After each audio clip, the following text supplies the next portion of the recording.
in the middle of an embroidery design, and I just want to show you what your options are for the function buttons. So we've been using the start-stop button for when we are starting the embroidery machine and stopping it. Keep in mind that the button right beside it is also stop, and it's lit up. When you have a design that's got more than one color, so I've got two colors going right here, the stop button automatically comes on. That means it's going to stop in between each color.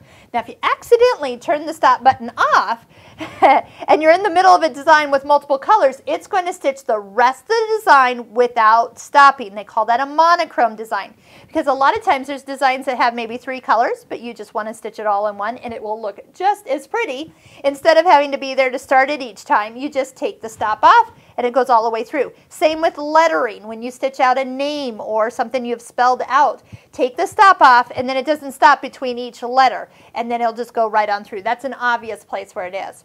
The fix button, we're going to do a video on the fix button. That is going to put a basting stitch where it will tack the fabric and stabilizer together and going to go around the outside area where your embroidery is going to stitch, kind of adhere it together. Great for fabric that stretches, fabric you can't hoop, or maybe you can hoop up stabilizer, but you're trying to embroider like on a collar or a cuff or something, and you can't hoop those items up.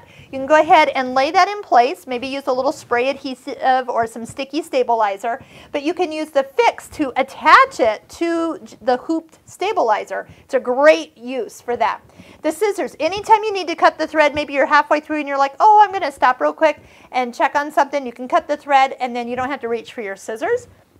The needle up and down, watch what this does. When I push this, this is what's called a trim position. It sends the whole hoop to you. So if you were doing an applique, you can do some trimming if you just needed to tidy up something before it continues on.